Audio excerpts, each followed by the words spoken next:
La présente session ordinaire de l'année 2020 s'ouvre dans un contexte national toujours marqué, hélas, par la persistance de la crise sécuritaire dans certaines régions du pays. Depuis maintenant 5 ans, le Burkina Faso est la cible de groupes armés terroristes. Depuis maintenant 5 ans, nos écoles, nos mairies, nos centres de santé et nos préfectures sont l'objet de destructions criminelles. Depuis maintenant 5 ans, des Burkinabés sont lâchement massacrés par des hordes barbares. Depuis maintenant 5 ans, nos forces de défense et de sécurité, et récemment des volontaires pour la défense de la patrie, font face à des assauts répétés dont la lâcheté n'a d'égal que la perfidie de leurs auteurs et commanditaires. Puisse la terre libre du Burkina Faso être légère à tous nos compatriotes victimes de ces assassinats marqués du sceau de la bêtise et de l'aveuglement. Jusqu'à quand le sang innocent des Burkinabés continuera-t-il de couler? S'interrogent des Burkinabés. Combien de temps durera encore cette guerre qui nous a été imposée? Se demandent encore les Burkinabés.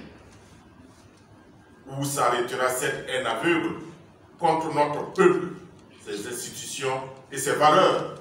S'inquiètent encore et encore les Burkinabés. À toutes ces questions, je n'ai aucune réponse à donner. J'ai 2 évidences à énoncer. Comme je l'avais d'ailleurs dit dans un de mes discours précédents. La première, c'est que nous allons encore souffrir. Nous allons encore être endeuillés. Nous allons encore avoir le mal en face de nous. Nous allons devoir affronter encore l'inhumanité de l'ennemi. La seconde, c'est que malgré toutes ces épreuves passées et à venir, les terroristes seront combattus. Et cela se fera sans répit, sans abdication, et avec d'autant plus de détermination que nous avons d'amour pour la mère patrie. Comme le rassurait son Excellence, M. Roch-Marc Christian Kaboré, lors de sa visite en février 2020 aux déplacés internes du Sahel et du Centre-Nord, je le cite, « Le chemin sera long, mais jamais nous nous courberons l'échine, car chaque chose a une fin, et nous allons continuer le combat pour un retour à la situation normale. » Fin de citation.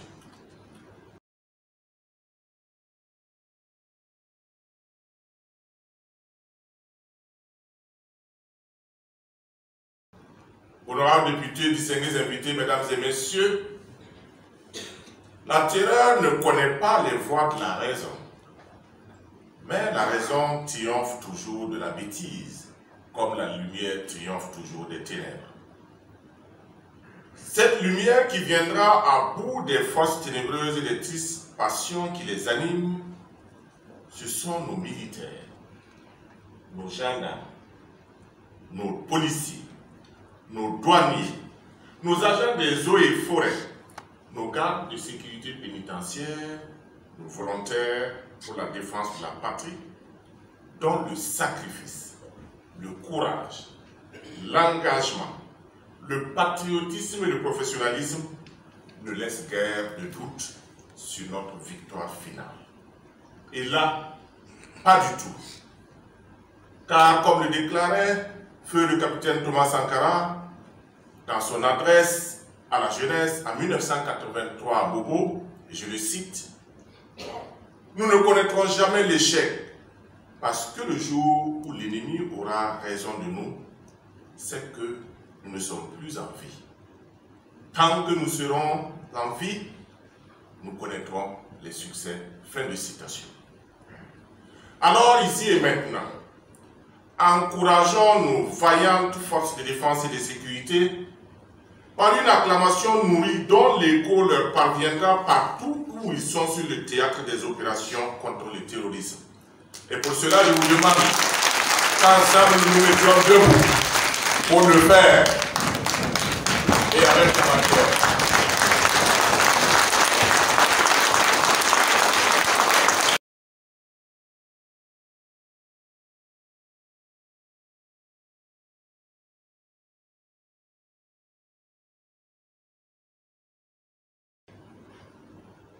À l'issue des consultations régionales, l'Assemblée nationale a adopté à l'unanimité un rapport général.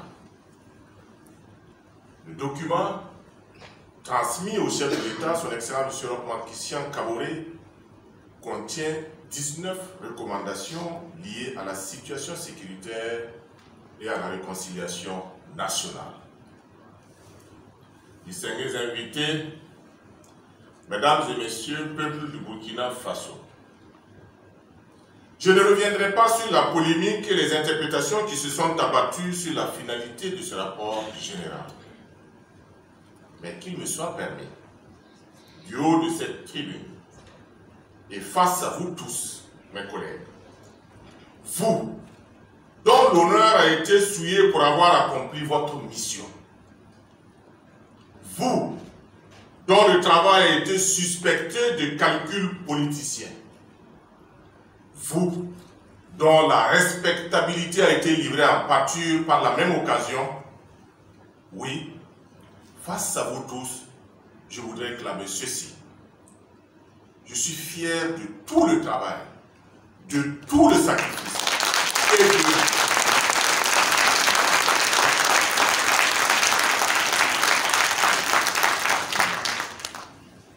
Je disais que je suis fier de tout le travail, de tous les sacrifices et de tous les dévouements consentis durant toutes ces tournées régionales jusqu'à l'élaboration du rapport général.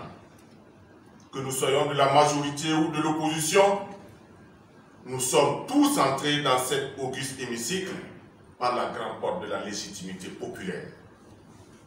Jamais nous ne chercherons à y demeurer ou à prolonger notre bail par les voies dérobées d'un lenga, d'un bonus ou de je ne sais quel autre vocable abject. Nous ne mangeons pas de ce pain-là. Notre dignité législative nous l'interdit.